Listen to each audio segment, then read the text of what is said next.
बिस्मिल्लाहिर्रहमानिर्रहीम नहमदुहु व नुसल्ली अला रसूलिहिल करीम अम्मा बाद। मोहतरम नाज़रीन हज़रात, फ़ेसबुक पर एक सवाल किया गया है, अस्सलामु अलैकुम, मेरे बेबी का नाम तवाफ़ रखा हूँ, क्या ये नाम ठीक है? प्लीज़ बताइए, मैं बांग्लादेश से हूँ। वालेकुमुस्सलाम वरहमतुल्लाहि वबरकातुहू।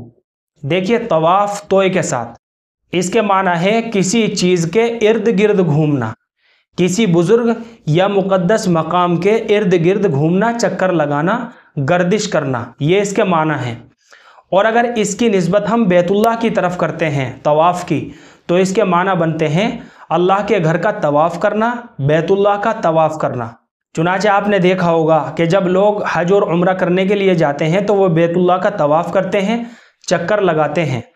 तो इसकी निस्बत अगर हम बैतुल्लाह की तरफ करते हैं, अल्लाह के घर की तरफ करते हैं, तो इसके माना बनते हैं अल्लाह के घर का चक्कर लगाना, बैतुल्लाह का तवाफ़ करना।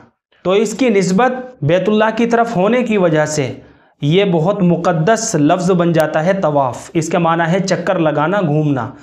उर्फ़ आम में लोग जो है बोल देते हैं ना कि बैतुल्लाह का तवाफ़ करना, चक्कर लगाना। चुनांचे हम तवाफ़ अपने बच्चे का नाम रख सकते हैं, बहुत अच्छा नाम है। बच्चे का तवाफ़ नाम रखने में किसी भी तरह की कोई ख़राबी नहीं है, कोई हरज की बात नहीं है। चुनांचे हम अपने बच्चे का तवाफ़ नाम रख सकते हैं। मुझे उम्मीद है कि आप सभी हज़रात को अच्छी तरह समझ में आ गया होगा। अल्लाह हम सबको सुन्नत व शरीयत पर पाबंद फरमाए। फ़क़त वल्लाहु आलम।